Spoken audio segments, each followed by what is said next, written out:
Hello guys, it's Peter from PS Sound, and in this video I'm going to show you what I'm doing with these pillars. Actually, these are C pillars for rear wheel drivers, but you know, it could be any pillar, it could be a pillar for tweeters, for small drivers, anything. What I want to show in this video is probably rather something that you may not necessarily hear elsewhere, because you know, people show different techniques. There are hundreds of videos up on YouTube, you know, to show what's what. But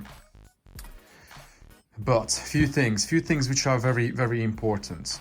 When you install a driver in any pillar, you want to make sure that the rear waves have sufficient clearance, so it can easily flow away from the driver. The wave is not limited by anything at the back, especially when you use a tiny little driver. For instance, what I'm using right now, these are the Hybrid Audio L2 SEs, wideband wideband mid-range drivers. These are capable to play from like 350 or 400 hertz upwards, all the way to till the top of the audible range. But if you look at a driver and you look at the basket and the back of the cone, you know, the basket only has like, what is it, probably like 7-8 millimeters of clearance. So when people use a 12 or even, you know, 18 mil ring to mount these in, then the ring comes down to here and it creates a tunnel, like a collar, all around the basket, and the waves coming out of the driver hit the sidewall, hit the ring, and it makes the speaker, like, you know, really honky. It's not going to sound natural. There are many tests up on the internet. You can easily Google, you know, what difference chamfering of a baffle can make, and yeah, it makes a massive difference. If you have time to test, cut, you know, a baffle with 3 holes, one with no chamfering at the back, just straight cutouts, one with a tiny bit, and then one with a proper big chamfer, so the wave can easily you know, flow at the back. What I'm using here is actually, well, steel rings, and I'm really lucky because the Hybrid Audio distributor in UK is a really cool installer as well, and he supplies these in addition to the drivers. So when you look at the baffle, you know, it's only like 4 millimeter, and it doesn't limit the airflow at all. I drop the speaker in place so you see it better. You know, that, you know, a couple of millimeters, you know, you can't make it any thinner. You need that thickness at least to have enough thread for bolting the speaker in place. But this gives beautiful clearance. So when people put, you know, rings on the surface of the A-pillar and they create a like cone and they keep it sealed, then the driver works in a tiny little airspace, and it's not gonna be great. Yes, you can use DSPs, you can do crazy EQing and everything, but ultimately the install has to be right at the first place, because if it's not, then no matter how much EQing you do, it's never gonna be as good if the install is right. So this is what it's gonna look like from the back of the trunk, obviously, because this is a C pillar for the rear wheel. And I'm using a different technique. Yes, I could do fiberglassing and all sorts of things. Instead, I'm using my usual kind of puzzle technique with wood. I cut really thin, like 3 mil thin strips of plywood, and I bonded them in with industrial hot glue, which forms as strong bond as, you know, the plastic itself. So it's pretty good to create the shape, as you see. And then once you have the shape, then you obviously have to bond the whole structure to the pillar. For what I'm gonna use, what you're gonna see in the next bit, I'm gonna use some other really cool things. I taped up the front side because I'm gonna work on the back first to bond the structure to the plastic.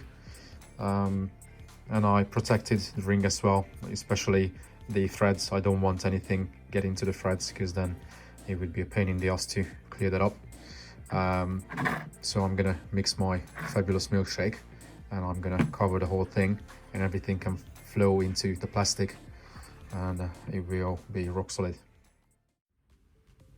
You can see nicely how well the milkshake flew through the holes, and they actually popped quite back out, but I sanded it back slightly, and I also sanded the wood back, so it's going to be already smoother platform for the body filler. Let's drop the speaker in so you can see the clearance at the back. You know, the cone is not so rounded. It's nice and smooth at the back, enough airspace for the driver. It's already proper solid. Now I just have to build up the shape up front, sand it back, and it's pretty much ready for the job.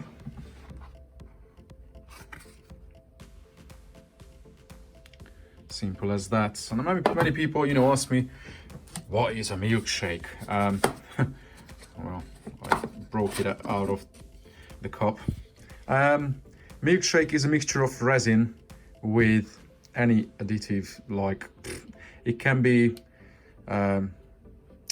sand, it can be wood dust, it can be talc, which is like fiberglass powder. There are so many different options you can use, and once it hardens, it's way more solid than just resin on its own.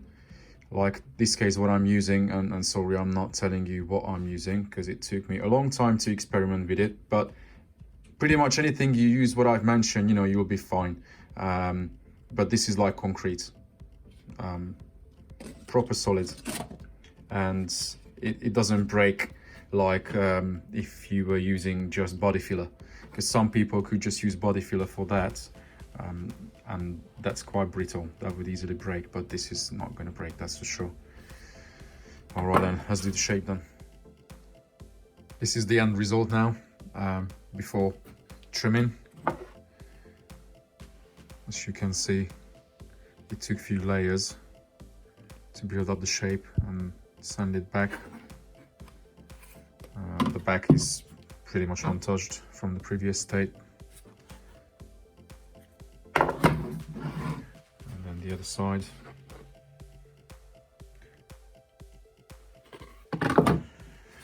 So yeah, this is one way to do this. Obviously, everyone has different techniques. This works for me.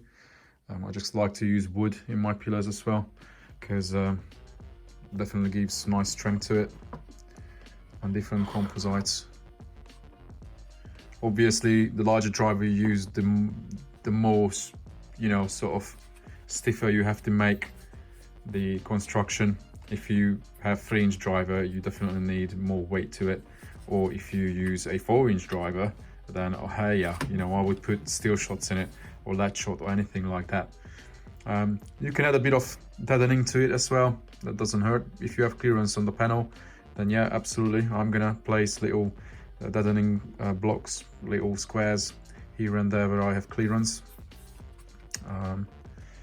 First I'm gonna trim it, and then hopefully we will have something playing very soon. This is after trimming. It was slightly tricky to get around that shape, but fortunately this side, because obviously that was the second, was easier. When you do something for the first time, then yeah, you can play with it a bit, and then for the second time it's always easier. So that one had to be patched, but fortunately it can't be seen because it's underneath the ring, under that. Otherwise it's pretty nice. And originally this top piece, the C-pillar, was bonded together with that side parcel shelf or something like that, so it had to be taken apart, and now I had to bond them back together. So this is how it's gonna go back in. And then yeah, this is back right. If you turn around in the car, then this is the left side. So yeah, I'll put it in and you will see what it looks like. Once they are in the car, you can hardly see them.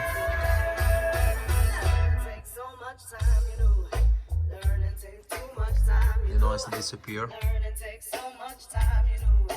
Learning takes too much time, you know.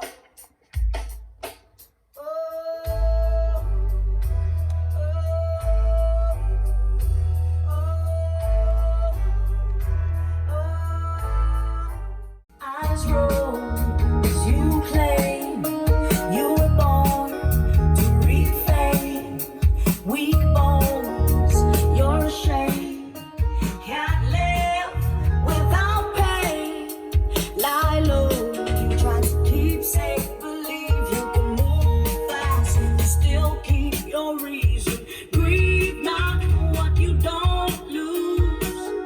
This is just the beginning, beginning. It's just the beginning, beginning. It's just the beginning, beginning. It's just the beginning, beginning. Strange nights in my neighborhood. Strange. Can you feel it too?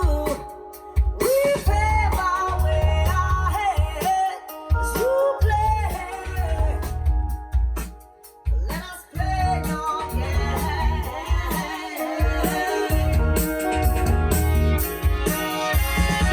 Gotta keep your head up, keep your head up. Gotta keep your head up, keep your head up.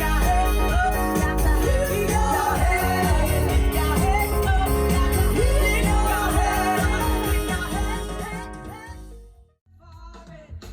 Hopefully this little video was helpful for you guys. You can tell that even these tiny little things matter a lot, and there are so many things that can change the overall result in a car. So yeah, installation is super important. Hopefully I can deliver the next videos from the kick build in this Insignia. That's gonna be kind of like part of the extreme speaker installation in a car, as you could see from the previous teaser video. Then I have some footage from the dash build as well for the mid-range, so that should be cool. And yeah, I have to speed things up because I have a few days to finish this car now, and it's all going back to the owner. Can you see the rear? Yeah, you can hardly see the rear. To be fair, once it's tuned well, you can't tell it's on until you turn it off. Then you are like, whoa. And then you turn it back on, it just gives so much more room information in the car, so much more ambience. But you can't just throw the speakers in and then expect magic. You really have to be able to tune them the right way. They need different signal processing, they need special time delay. So unless you are a pro, or you know someone how to tune it properly, I wouldn't really focus on rear feel. Once just your front end is sorted out, then why not? Just like in this crazy SQ build. Guys, feel free to share the video, subscribe if you haven't done that yet, and yeah, hopefully I can talk to you very soon. Take care.